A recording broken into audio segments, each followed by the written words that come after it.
So thank you very much, and just let's dive into the deep end. The whole idea of the product owner in Agile is a really critical role. And interestingly enough, if you look at the history of Agile, it's one of the newest roles. If you go back into the early Scrum guides, the whole idea of a product owner wasn't even called out. But regardless of when it was added, the product owner role really acts as that bridge between the business and the technical domains. The role is difficult. Any bridging role is difficult, if for no other reason than both domains, the business domain and the technical domain, have different languages. And if we think for a few seconds on the words of Ken Schwaber, we Ken talked about the whole idea of the product owner in Scrum. It foreshadowed why it was difficult. And I'm not going to read you Ken's statement there, but what I want to point out is there's a couple of phrases in this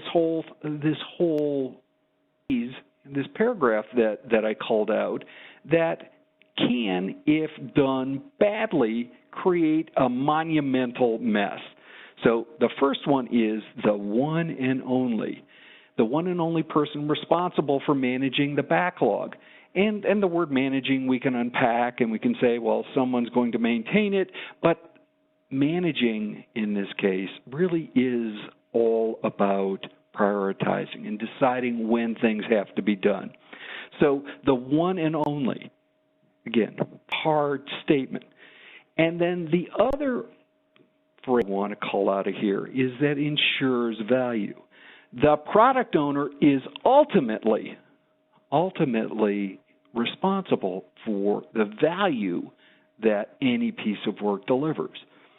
And again, that sounds very, very straight, very hard, and it sounds like something that we could easily sort of, mess around with.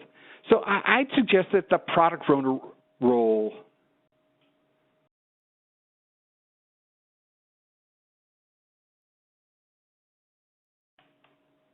in general, from observation, not only of myself, and we'll see others' opinions on the matter in a few minutes, but the product owner role is one that is often messed up. And it's messed up because of a lot of different reasons: stress, tension, hostility between the business environment and the technical environment. And when any of that occurs, that stress, that tension, that hostility transmits back to the team. You get into scenarios where the team can start to question and say, hey, you know what? Perhaps they don't understand. Perhaps they don't understand how work really needs to be done. But maybe that's just me. Maybe it's just Tom thinking through the haze of 20 years worth of projects, some Agile, some not. And maybe I travel in the wrong circles. What I did is, given that I've been podcasting and interviewing people in the world of Agile and other methods for 11 years now, I reached out to roughly several hundred different people who play product owner roles and asked them directly. I asked them one question: why do you feel the product owner role is difficult? And obviously, knowing some of the folks that I asked, they were a tad tongue-in-cheek. The first answer I got back from a gentleman named Kent McDonald was, that of course assumes that I feel the product owner role is difficult.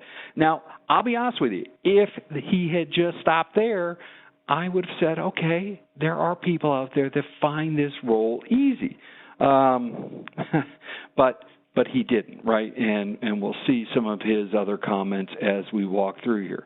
So again, this isn't just an individual's opinion. This is not just the idea that from looking at a small subset of projects. This is, other gurus, other people in the industry who have looked at the product owner role find it difficult for a lot of different reasons. dissect the product owner role a little bit. Let's remember that a product owner is not a project owner per se. And I'd like to actually step back and say, we do ourselves a great disservice in a lot of cases by thinking of things as projects. Many organizations have that word product. They use it, but they have not defined it, and they conflate it with all sorts of other things. Orientation means making decisions that really are cross-cutting in most organizations. It isn't just a technical team. It isn't just a second technical team. It has to incorporate business. In some cases, it has to incorporate manufacturing. And when you think of a systems thinking point of view, products cross-cut many different parts of the organization. And we sometimes take a very parochial view and subsect that, take it apart and say, this development team, this maintenance team, that's what we're really talking about. That's their product. When in reality, fixing any or intervening or changing any individual step along the way really may not impact the overall thing. So we see, another product owner, a strategic planning product owner that references this and suggests that we have to take a much more product orientation than we do a project orientation. Many initiatives are highly complex and extend across multiple business organizations. That means ever playing that product owner role really has to have vision into all of these individual subsets. So I'm remiss if I didn't drag up the whole idea of the #NoProjectFocus as we talk through this part of the scenario. Taking a product point of view recognizes that software isn't temporary. The project is temporary. It goes on. The software goes on. It can be impacted many times.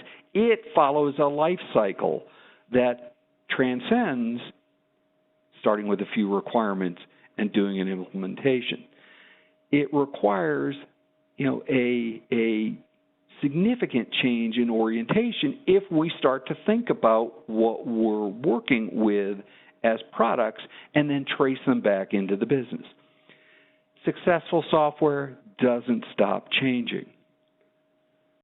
Dead software stops changing.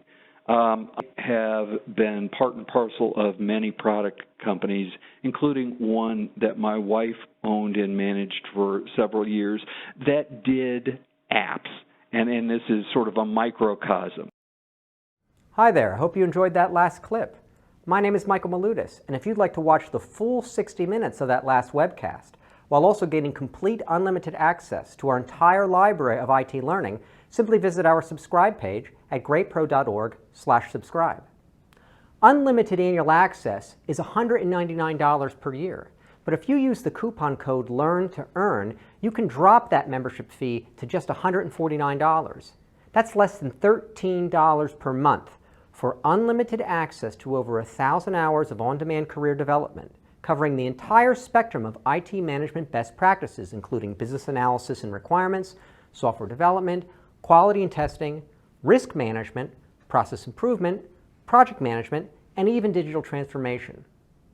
But your membership doesn't just give you unlimited access to our vast learning library. You also get free access to our mobile app, as well as direct access to our network of over 300 of the world's leading IT consultants, all of whom are dedicated to putting practical knowledge at your fingertips so that you can learn more and earn more. I hope you will join me in becoming a member of the Great IT Professional and advancing your career with us. And if you're on YouTube, don't forget to hit that subscribe button above so that you get notified whenever we publish new free webcasts each week of the year. Thank you for your time and best wishes for your continued success.